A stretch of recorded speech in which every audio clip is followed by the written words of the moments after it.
Vamos dar continuidade à nossa aula. Na segunda parte, vimos na aula anterior um plano insensato e criminoso identificado pelo Papa Leão XIII, no século XIX. Trouxemos aqui várias citações do Padre Roca, um apóstata, sacerdote apóstata, nascido em 1830, morto em 1893. Depois falamos sobre o combate de São Pio X aos modernistas, com a encíclica Pascendi. As personagens, detalhamos as personagens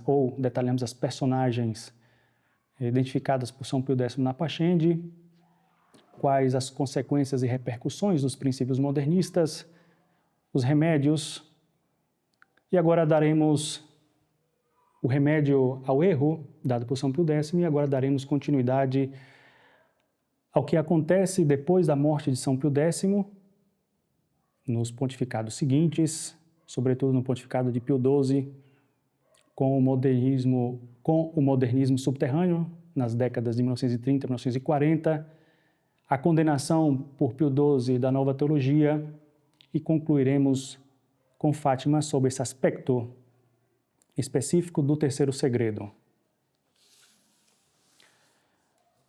A nova teologia, ou os novos modernistas, com a publicação da encíclica Pascendi, ela representou um formidável golpe ao desenvolvimento do modernismo. Os leigos de boa-fé, que haviam sido atraídos para as ideias modernistas, sem verdadeiramente as compreender, rejeitaram os erros. A imprensa católica, por sua vez, denunciou o modernismo. Uma tal energia e uma tal constância no combate contra o erro enfraqueceram consideravelmente a corrente modernista. No momento da morte de São Pio X, em 1914, essas diversas medidas tinham começado a dar fruto. Os modernistas, séria e eficazmente combatidos pelas autoridades romanas e por numerosos bispos, deram continuidade, no entanto, à sua ação. Souberam abaixar a cabeça para reerguê-la progressivamente quando a repressão se mostrou menos firme, o que veio a acontecer após a morte de São Pio X. Os erros condenados recobraram ímpeto. A rede modernista se comportava como uma corrente subterrânea, reaparecendo com força nos anos 1930 e 1940 para triunfar a partir do Concílio Vaticano II.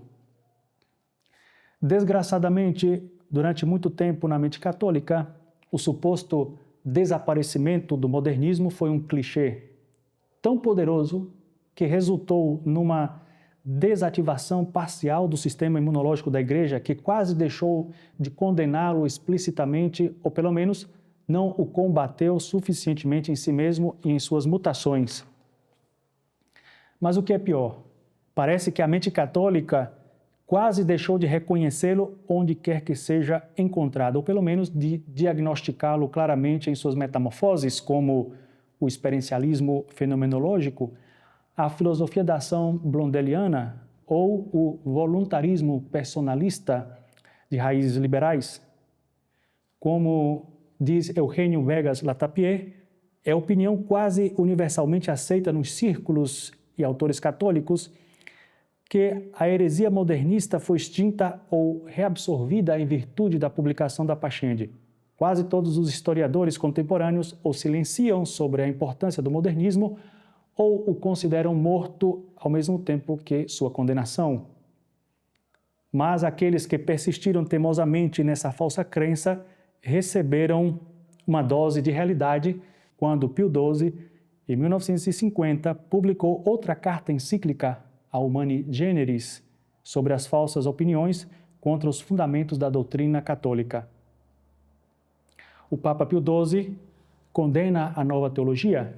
O cardeal Eugênio Pacelli, eleito soberano pontífice em 1939, com o nome de Pio XII, perfeitamente consciente das consequências letais de uma tomada de poder na Igreja pelos novos teólogos, interveio resolutamente para combater em nome da Igreja a nova teologia e seus propagadores.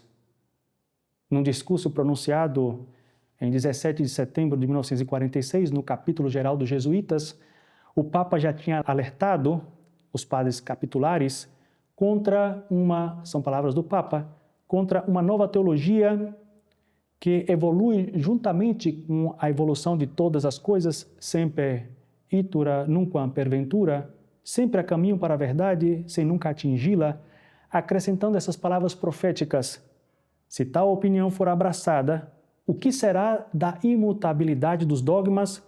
O que seria da unidade e da estabilidade da fé?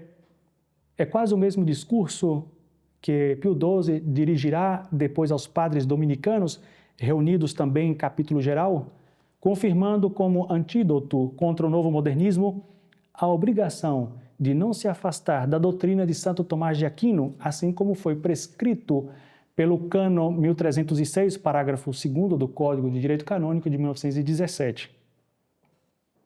Mas os efeitos desta denúncia foram praticamente nulos por causa da profundidade da infecção neomodernista no mundo da inteligentícia católica, a ponto de o Papa decidir intervir de modo oficial e definitivo pela publicação da encíclica Humani Generis. Nessa encíclica, que pode ser considerada como o terceiro sílabus contra os erros da época moderna, depois do sílabo, com a encíclica Quanta Cura, de Pio IX, e depois do Decreto Lamentabile, com a encíclica Pascendi, de São Pio X. O Papa Pio XII condenava severamente certas opiniões falsas que ameaçavam arruinar os fundamentos da doutrina católica, sem nomear explicitamente e individualmente seus partidários. Uma leitura consistente e honesta do impressionante texto de Pio XII confirma que, em vez de condenar novos erros, ele condena os mesmos que São Pio X condenou 43 anos antes, mas com novas nuances. A conclusão a que chegamos, portanto, é que o modernismo não só não desapareceu, como se transformou em opiniões igualmente contrárias aos próprios fundamentos da doutrina de Jesus Cristo, mas com uma aparência nova, mais amigável, mais ortodoxa, mais piedosa e, sobretudo, mais kantiana. Tanto o modernismo de ontem quanto o neomodernismo de hoje têm uma base muito clara que não é outra senão o subjetivismo kantiano. Recordemos como o próprio Eugênio Vegas Latapie o explicou. O cardeal Billiot ensina que o modernismo é propriamente o erro, ou melhor, aquele conjunto de erros que vai do agnosticismo, passando pelo imanentismo, pelo pragmatismo e pelo dogmatismo moral, até a diminuição e a ruína da fé. O princípio desse desvio universal, segundo Billiot, é o subjetivismo de Kant. O filósofo de Königsberg, depois de ter artificialmente colocado o problema do conhecimento e buscado em vão como o pensamento passa da subjetividade de sua ação ao ser, a um objetivo distinto dele, admite que o ser é pensamento.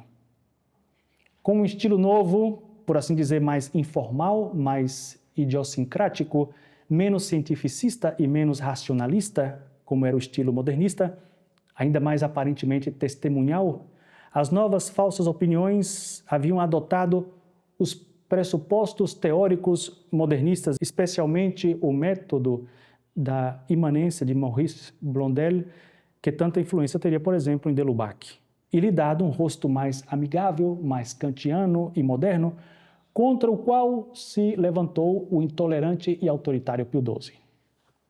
É significativo que Pio XII tenha falado lucidamente de falsas opiniões, ou de opiniões falsas, não apenas das doutrinas modernistas ou heresias modernistas, mas de opiniões falsas e dificuldades de julgamento.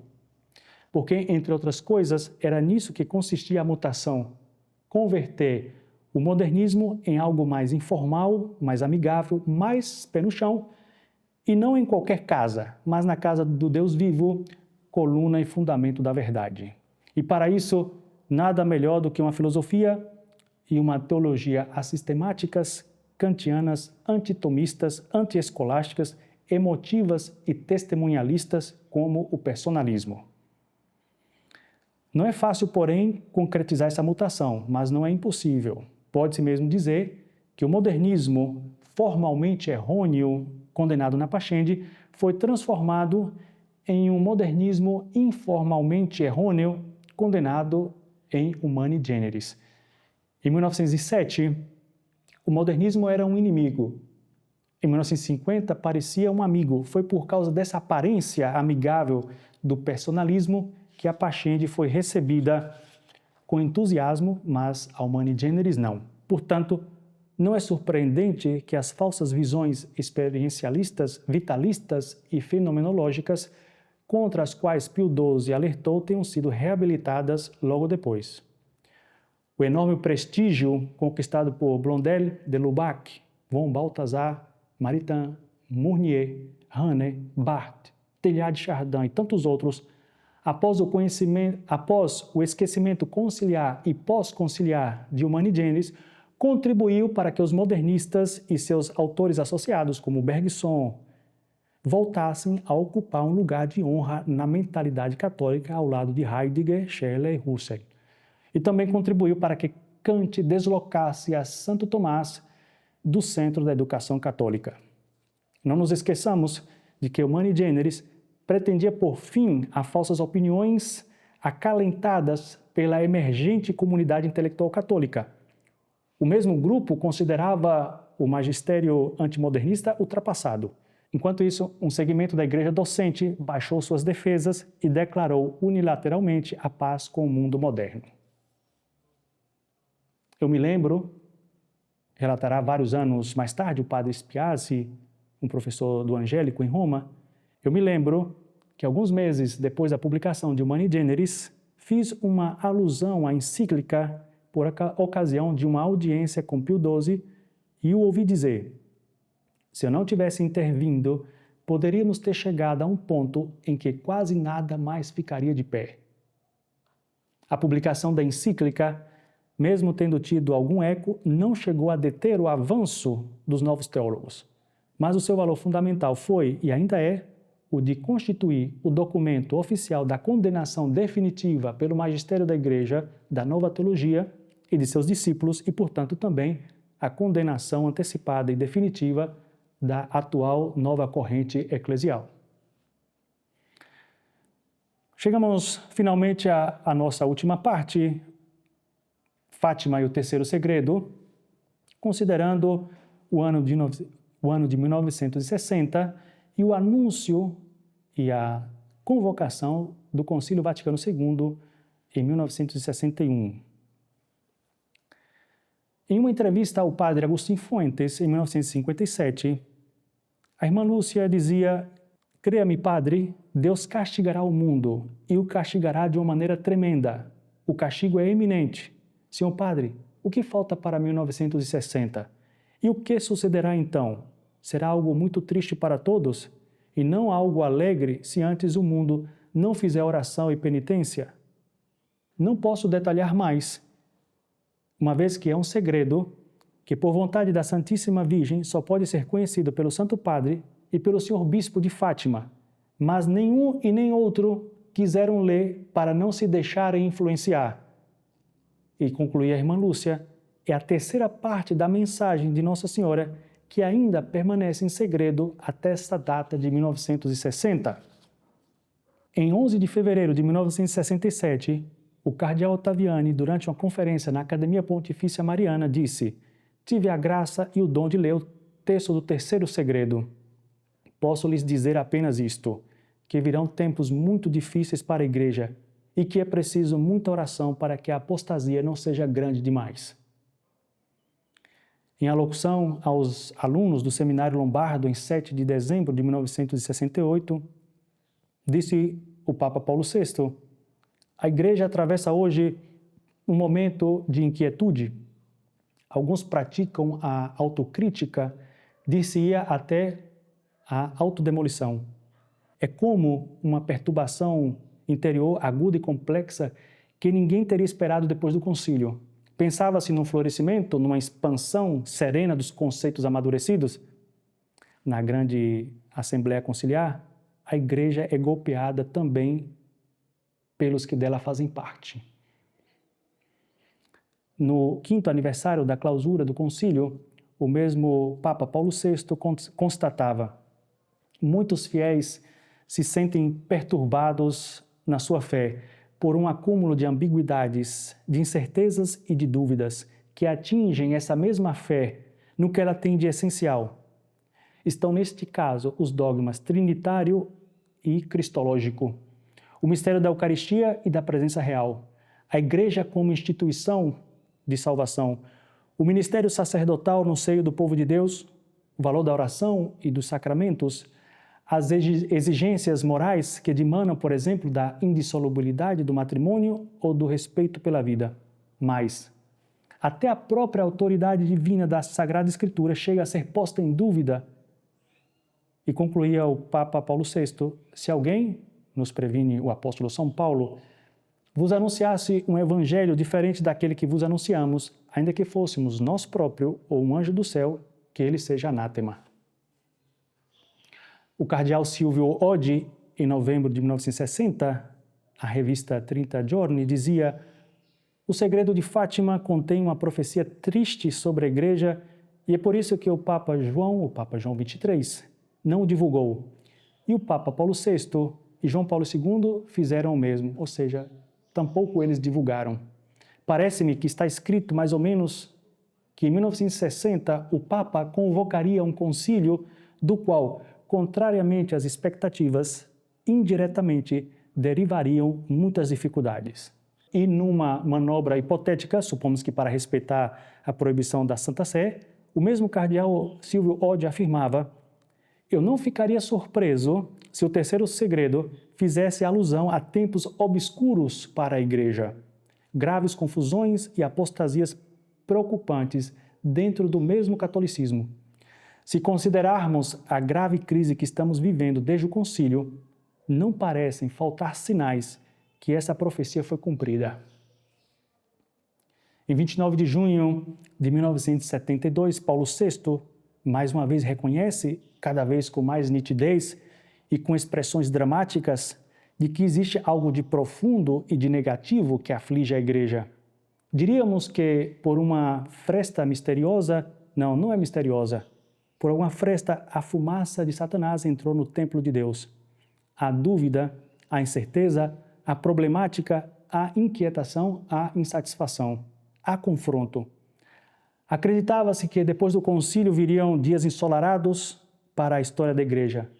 Advieram, porém, jornadas de nuvens, de tempestade, de escuridão, de busca, de incerteza.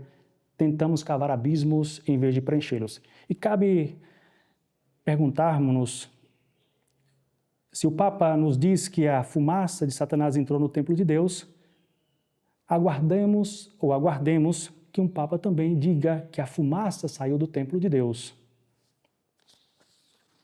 Nos princípios dos anos 1960, o cardeal Silvio Oddi, amigo e secretário pessoal de João XXIII, na época de sua anunciatura apostólica em Paris, conta uma indiscrição. Conversando com o Papa, com o pontífice, o cardeal Oddi, aproveitando, diz ele, da grande confiança que reinava entre os dois, perguntei-lhe abertamente: Santo Padre, há uma coisa que eu não posso lhe perdoar. O Papa, surpreso, perguntou a ele o que era. Oddi respondeu que ele não havia revelado o terceiro segredo de Fátima, transmitido aos 3 pastorinhos portugueses pela Virgem Maria em 1917 e que deveria ter sido revelado em 1960. O Papa respondeu: não vamos falar sobre isso. Oddi disse que tinha feito centenas de sermões e discursos sobre o assunto. Eu falei para você não mencionar isso, disse o Papa. Eu repliquei: se assim o deseja, não falarei mais sobre isso, mas não posso evitar que o façam os demais. Já te disse que não me fales mais sobre isso. E Oddi disse: eu não insisti mais. Por que João XXIII não quis revelar o terceiro segredo? Se acreditava nele, por que ignorou a senhora? Por que ele ignorou Nossa Senhora de Fátima? Se não acreditava, por que esconder o seu conteúdo? Sabe-se apenas que Roncalli foi eleito Papa.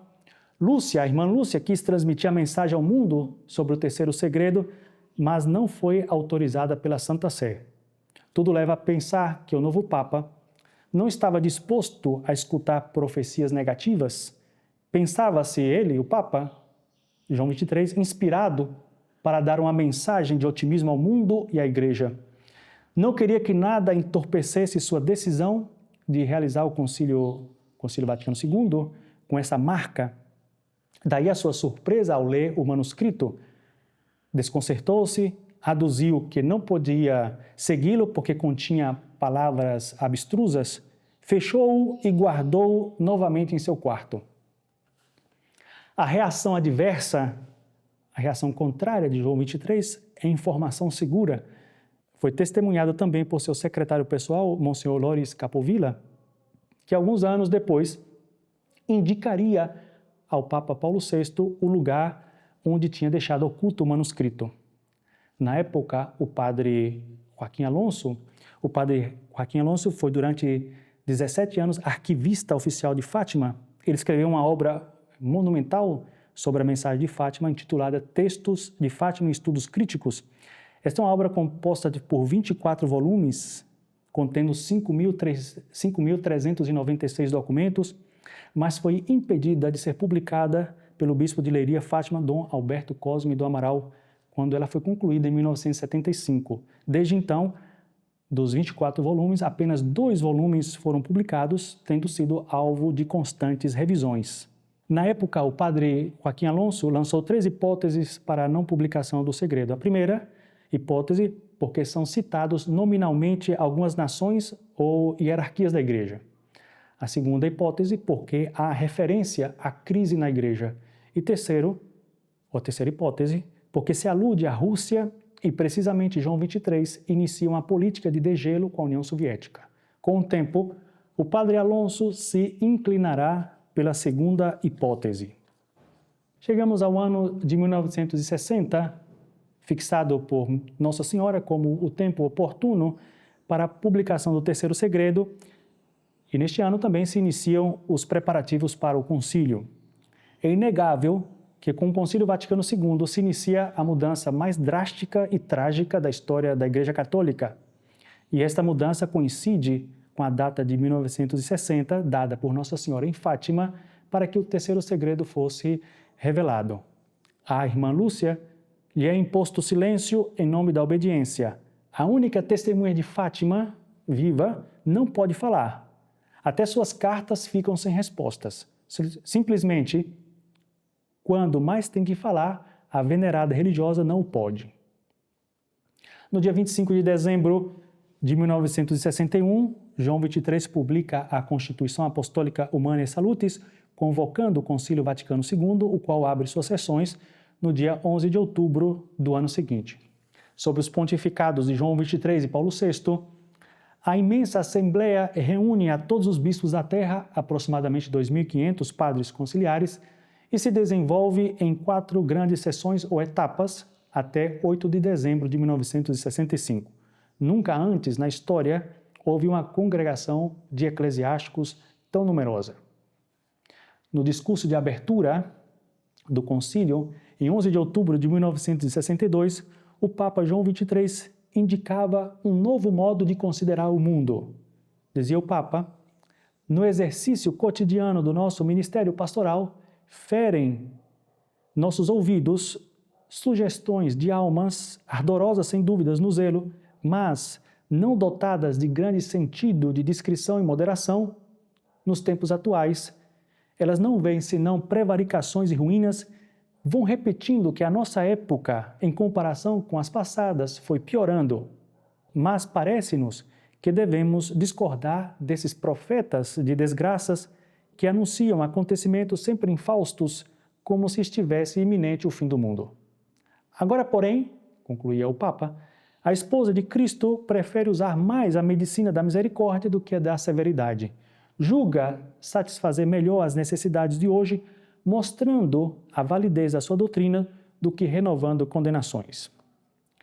À época, 1963, um repórter vaticanista, Xavier Heine, ele disse o seguinte: esse discurso inaugural ele foi cuidadosamente redigido e equilibrado, que dava uma atrevida mensagem de renovação, de reforma, que marcava o fim da cerrada mentalidade que caracterizou a não poucos bispos católicos desde o século XVI. As mudanças que se realizem deverão ser feitas pelos próprios bispos. Aqui deixamos a recomendação, a leitura do livro As Noites do Profeta, de José de Breucker, sobre o envolvimento de Dom Helder Câmara durante o Concílio Vaticano II. Surpreende-nos a audácia e paciente trabalho de destruição da Igreja do bispo brasileiro, assim como o padre Roca, que mencionamos na primeira aula. Nele impressiona em Dom Helder Câmara a vontade friamente subversiva de modernismo unida a um convencimento de iluminado. Mas por que se situar frontalmente contra os profetas de desgraças? Por que o Papa se opunha tão frontalmente às profecias, aos profetas de desgraças? Acaso a mensagem de Fátima não era também portadora de desgraças? Porque não outra coisa anuncia para o mundo moderno se os homens não se convertem. Na opinião de Malachi Martin, a visão que João 23 tinha do mundo moderno se opunha ao conteúdo dramático da mensagem. Não havia nenhuma dúvida para nenhum de nós, acrescenta, que estava falando dos 3 profetas de Fátima que ele hostilizava. O fato é que João 23 optou por não tornar público o conteúdo do terceiro segredo. Segundo a investigação do vaticanista Antonio Sotti, o Papa Roncalli afirmou, como dissemos acima, que a mensagem continha locuções abstrusas, quer dizer, expressões que à primeira vista lhe pareciam demasiado graves e aniquiladoras sobre o futuro da Igreja. O manuscrito dizia coisas negativas e o pontífice desejava chamar a um concílio do qual esperavam coisas positivas, um novo Pentecostes, de acordo com uma célebre frase. Um concílio de reconciliação que renovasse as relações da Igreja com o mundo moderno em termos amistosos de não condenação. Antônio Sotti sustenta que as palavras da senhora não agradaram ao Papa. Preferiu confiar em si mesmo, em suas inspirações, do que no manuscrito transmitido pela irmã Lúcia. O problema é que o Papa não somente desconfiou, mas ocultou o segredo. Sotti lhe imputa em duros termos a responsabilidade de velar o coração da mensagem da senhora, impedindo seu conhecimento à Igreja e à humanidade. Sem dúvida, é grandíssima a responsabilidade de João 23, mas não é exclusiva. Todos os pontífices que tomaram conhecimento do terceiro segredo originário retrocederam diante de seu conteúdo. O mesmo se deu com Bento XV com respeito ao segredo de La Salette. Por que esconder um segredo que Nossa Senhora mandou revelar em 1959? O que provoca tanto medo? Sotti é da opinião que a parte não publicada do terceiro segredo adverte sobre a crise interna na Igreja a partir do Concílio Vaticano II. João 23 não quis difundi-lo em 1960 porque alterava sua visão um tanto otimista do futuro da Igreja. As declarações de Paulo VI sobre a fumaça de Satanás teriam sido um modo de dar a conhecer traços de seu conteúdo sem uma publicação integral explícita para evitar uma reação de pânico. Em 14 de fevereiro de 2013, o padre José dos Santos Valinho, sobrinho da irmã Lúcia, com a qual manteve uma copiosa correspondência privada, declarou que o autêntico terceiro segredo ainda não tinha sido divulgado pelo Vaticano. Ele confirma que o manuscrito original continha as palavras "em Portugal se conservará o dogma da fé, etc." e que trata de uma crise universal, tanto na Igreja como no mundo. O padre Joaquim Alonso precisa: todos os autores deram conta de que Lúcia, na quarta memória, introduziu o célebre parágrafo "em Portugal se conservarão sempre os dogmas da fé, etc." E deduziram esses autores, com toda certeza, que a terceira coisa começava aí. Essas palavras, "em Portugal se conservarão sempre os dogmas da fé", iniciam já a revelação da terceira parte do segredo. Um dia de 1943, falando dessa frase, Lúcia confidenciava ao bispo de Leiria que não é absolutamente necessário redigir o texto do terceiro segredo, já que, de certo modo, o disse. Mantenhamos a atenção na frase "em Portugal se conservarão sempre os dogmas da fé, etc." Ela se refere a um assunto espiritual, especificamente religioso, inclusive eclesiástico. algo muito diferente dos castigos temporais e materiais anunciados na segunda parte do segredo, que viriam se o mundo, e especialmente a hierarquia da igreja, caso não escutassem a senhora. Por seu lado, no dia 5 de setembro de 2003, o cardeal Ratzinger reconhece surpreendentemente durante uma entrevista à EWTN, dizia o cardeal, podemos entender que isto, o terceiro segredo, é realmente uma indicação da crise na igreja na segunda parte do século XX e em nosso tempo.